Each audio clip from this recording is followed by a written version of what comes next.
All right, it's Bill here, and here's my thoughts on a 4-3 win for the Toronto Maple Leafs. I'll start off with the first star, second star, third star, fourth star, fifth star, sixth star, seventh star, eighth star, ninth star, 10th star, and probably the 11th star, Joseph Woll. Without Joseph Woll, the Leafs do not win this game, and without Stuart Skinner, the Edmonton Oilers would have won the game. Our goalie's better than your goalie. Anyways, let's get into the game. I saw something. It's crazy how they do stupid headlines. They said Connor McDavid was complaining that the game started at 5 o'clock, and then I actually saw the conference, and he didn't complain. He made a joke about it. It's crazy how media spins stuff. But anyways, you want to know why you started at 5 o'clock? Any thoughts? Could you imagine what the ratings would have been if the Leafs would have been on at 10 o'clock? And 7 o'clock game was the Ottawa Senators against Minnesota Wild. I bet you the ratings for that game would have been less than if, I got to watch or there had been a live Billie Eilish concert or something. Or no, not Billie Eilish. Apparently she's, even though she doesn't sing, people like her. A reunite or a reunification of the Toadies singing Possum Kingdom. It would have got way more ratings than the Ottawa Senators against the Minnesota Wild. So that's why you play at 5 o'clock, because the Toronto Maple Leafs kind of run the league, just in case you're wondering. And so next week, when the Ottawa Senators, who are they playing, Ottawa Senators? They're playing the Florida Panthers. That should be a good game. Ottawa at Florida. You got Montreal hosting the Devils. Why wouldn't the Leafs be playing Vancouver at 10 o'clock? It makes complete sense. Those are two great games, right? Yeah. Game would be at 4 o'clock in Vancouver. You want to know why? The Leafs own and do the ratings, just in case you're wondering. So all you little Ottawa fans and you little... Who's the Winnipeg Jets, Washington Capitals? That's a number one rating. That's two number one teams going against each other. Yeah, you can catch that on Sportsnet West. Good luck. Anyways, enough of the nonsense. And by the way, Connor McDavid didn't complain about it. He actually made a joke about it, which makes sense. Because there's probably more Leaf fans in the building than was Edmonton Oilers fans tonight. But anyways, here's my thoughts on the game. First of all, the Leafs played garbage. They did. I'm sorry, everyone. They won the game, Bill. They should be so happy. The first period, the good news is William Nylander showed up, which is fantastic. So this is one of his 4 games that he shows up. He picked this game to show up.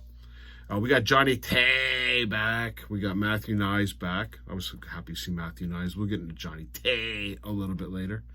And I don't have a Ryan Reaves report for you, which puts a smile on my face. I checked. The record with Ryan Reaves not in the lineup for the Leafs this year is 14-6-0.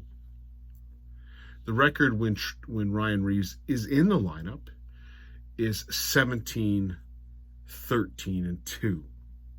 So if you're 14-16 without this bum who does nothing every day, 0-0-0-0-0, doesn't do a thing for you any game, and your record's better with him out of the lineup than when it's in the lineup, here's a thought process. Never put the fake tough guy in the lineup, okay? So I don't have a Ryan Reaves report for you, but I've got a Morgan really report for you. Good news. He got an assist tonight on a power play goal. 0-1-1. Oh, geez. He got a birdie. -1 because he was -1 because he's a horrible defenseman. With 2 shots on net, 22 minutes of ice time, 0 hits. Morgan, really? A terrible defenseman. Anyways, getting the game. It was William Nylander showed up. A couple great moves at the beginning of the game. And yes, Johnny T gets an assist. But William Nylander puts it home because Stuart Skinner can't play goaltender. And it's 1-0. And then the Leafs kept pouring it on. It was a good first period, if you ask me. Then you have Matthew Knies on the power play. 2 power play goals. The Leafs were 2 for 2 on the power play tonight. Not bad. First unit got 1. Second unit got 1. That's what you'd like to see. Matthew throws it at the net. Matthew Knies beats the defenseman in front. Bang home. And then Morgan Rielly throws it at the net. Bobby McMahon picks up the rebound. On the next power play, bam, it's 3-0. And then I go back 2 weekends ago, 3-0 against the Montreal Canadiens. We know what happened. So I wasn't sitting there going, this is fantastic. Without the power plays, and again, Joseph Woll stood on his head tonight. He made 10 amazing saves. Like, just amazing saves. Disregard what happened at the end of the game. He made amazing saves. And that's why the Leafs won this game. If you're the Edmonton Oilers, I'm going to share something with the Edmonton Oilers. You have the best player, so we can talk about the top 5 players in the league. You had what I think were 3 of them in the lineup tonight. You can have some arguments about, McDavid or McKinnon being the number 1 player in the NHL. You can have your arguments. I think Matthews is in the top 5 discussion. McDavid was 9 shots on net tonight. Draisaitl, I don't think he ended up scoring a goal. He did score a goal, but it was offside apparently. But we'll get into that in just a sec. You have no defense. The Edmonton Oilers' defense is disgraceful, and you got no goalie. So, I'm sorry. If you could take the Leafs defense and the Leafs goaltending and put it on Edmonton, you can just dial up the Stanley Cup, hand it over to you. But unfortunately, that's not the way it works. Horrible defense, and the Leafs took advantage of it Nylander took advantage of it. You got Johan Klingberg. We'll get into that in just a sec. And I think who used him and abused him, but I think it might have been Nylander. Okay. So Edmonton, at the trade deadline, I'm thinking defense, maybe a goalie, and you got a shot. But anyways, we go into the second period, and I don't know, the shots on net were 18-5. It was a shooting gallery. The Leafs were terrible. The third line was terrible. The fourth line was terrible. As the game was going on, you've got a third line that I hate, which is McMahon, Robertson, and Domi. Domi can't play center. I don't know who thinks he can play center. The man cannot play center. -1. Okay, you expect that because they can't. They're horrible. They don't cover anyone in the zone. They don't even know defensive hockey. Domi needs to be a winger. He's not a centerman. He's a winger. McMahon doesn't know defensive coverage. If it came and slapped him across the face. And Nick Robertson isn't an NHL hockey player. He's a joke. So that's our third line. And, of course, they got abused, and they're all -1. But let's talk about the special fourth line. Now, from my understanding, we signed David Kampf, I don't know, was it $2 million a year? To play defense. We never put him on in a defensive situation. He plays what does he play, 11 minutes tonight? I think it was 11 minutes. Kampf, 10 minutes, 53 seconds, -2. Holmberg, 9:41, -2. And I'm assuming Steve Lorentz, -2 at 10:50. Our fourth line was on for 2 goals. I'm looking up the dictionary for David Kampf. You know what I found when I got to David Kampf? Moronic team signs this bum because they think he's a defensive center. He offers nothing offensively. And defensively, he's garbage. There's a word I'd like to use. I can't use it, obviously, I'm on YouTube. But that's the description that I probably screamed at the TV a couple times with David Kampf. He's not a defensive center. He's not. It's not like David Kampf goes up against Connor McDavid in a night. That's what you would expect a defensive center to do. He's a bum. $2 million for $4 million. A bum. Him and Holmberg. Lorentz, I have no. He made a couple bad plays, but can we? I got to come up with a nickname for David Kampf. I'm trying to think it out. I got a couple names, but they're not appropriate for YouTube. But maybe someone can help. We're gonna get a name like Morgan. Really, we got there. I'm gonna try to get one for David Kampf. Anyways, in the third period or second period, Evan Bouchard finally beats Joseph Woll with a howitzer from the blue line, which, by the way, was started by a horrible pass from Johnny T! Just in case you Johnny T fans were so excited to see him back in the lineup. I could share with you what the record was with Johnny T in the lineup for the last 5 years. You go check it out on Google. You figure it out yourselves. By the way, if we did not have Johnny T in the lineup for the amount of times that we haven't had him in the last 5 years, we would have broke the record, the NHL record for most points in a season, okay? Now, if we had Morgan Rielly out of the lineup, we'd even break that record. Johnny T throws a horrible pass. It goes down the ice, and we never get out of the zone. And eventually, Evan Bouchard blasts it home. 3-1. Okay, you're going in this third period. I was a little bit worried, I'll be honest with you. The Leafs were dominated in that period. Joseph Woll played good. And what was it, 20 or 18 seconds into the third period, Mitchie Blaitano puts on a clinic. He does a double axel followed by a triple Lutz. And then he actually kicked it in the net. I don't know he kicked it in the net, but it went off his skating in the net, which is classic for the Blaitano. And it's 4-1. Throw your feet up. This game is over. No.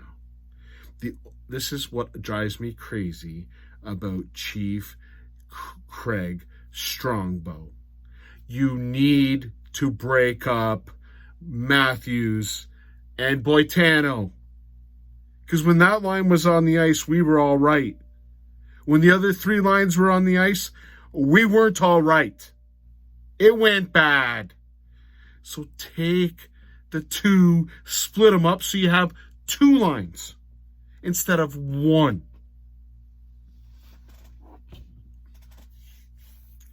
First goal scored by Zach Hyman. You could probably make some arguments that Woll could have stopped that one, but I'm not going to because he made about 10 bellers in the second period. But Hyman made Ben Woll look like an idiot, threw it home. And then, of course, the Leaf killer, Corey Perry, buries one to make it 4-3.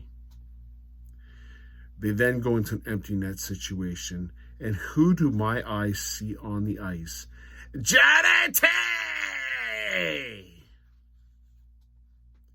Throwing Johnny T on the ice when you're trying to hold a 1-goal lead is like signing Johan Klingberg and hope your defense gets better. It's like taking Kate Moss. You got $1 million and you got to win a belly flop contest, and you get Kate Moss. You pay her $1 million to win you that contest. That's the equivalent of throwing Johnny T on the ice to kill or to protect a lead. It is a waste of time. I thought we signed like a David Kampf to do that. Isn't David Kampf paid $2 million a year to be a defensive center, and yet we throw a guy on the ice who can't skate against Connor McDavid? Oh, by the way, who did the coach put on the ice when Tavares and Nylander won the? Like, what are you thinking? Okay, you got the Marner-Matthews line that did well cleaning it up. And what happens? Pass across the ice, Draisaitl ties it. And then the Leafs take a timeout. Now, I was kind of wondering why the Leafs were taking a timeout, but the winner, the MVP of the Leafs is the videographer. Whoever that guy is up in the stands who calls out, he's 12 for 12, for God's sakes. You can't be 12 for 12. That's 100%. And Johan Klingberg was his offside. You know, here's the funny thing about me and my, I'm going to share a little thing about my golf game. He was offside by about 5 inches. I'm like 0 for, or I'm 1 for like 16 on that putt. Like, no one gives me that putt. The skate over, you don't give me that putt because I've got a possibility of missing that putt. But Johan Klingberg, who did nothing and is a disgusting disgrace. I'm sorry, Edmonton fans. I know what you got. Oh, he had a hip surgery on the side and the knee surgery. Yeah, I'm waiting for Hakanpää to play too. And Klingberg was offside. So you think Chief Craig Strongbow learns his lesson. He did for the first shift. He threw Matthews' line out there. But instead of coming back with what I thought was our defensive line, which is Camp, although he -2, he comes back with Johnny T! And Wall has to stand on his head and make a couple 10 bellers so that the Leafs can win this game 4-3.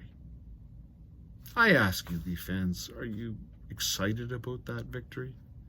Did you feel great? Did you think, wow, we got this? What were the shots on net? 48-28. Our goalie gave up 3 goals, and his save percentage was what? 9-something? 938. He gave up 3 goals, and our goalie's save percentage is 938. We've got a defense, like, I don't know what to say. Could someone explain to me what David Kamp's job is? I thought it was to be the defensive guy. So why, if we pay a guy $2 million to be defensive, and again, -2, do we throw on Johnny T, who can't skate? Because he might get an empty netter to pad his stats? Again, it's equivalent of throwing Kate Moss out there in a belly flop contest and trying to win. I've got no trust in the coach. I don't. I love our goaltending. I didn't think our defense played bad considering we had Ekman Larson out for the game. Other than Morgan, really, because really he sucks. But the other 4 played pretty decently. I thought Connor Timmins had an okay game. It was crazy to me. I thought he had an okay game. Our third line was atrocious. Our fourth line's disgusting.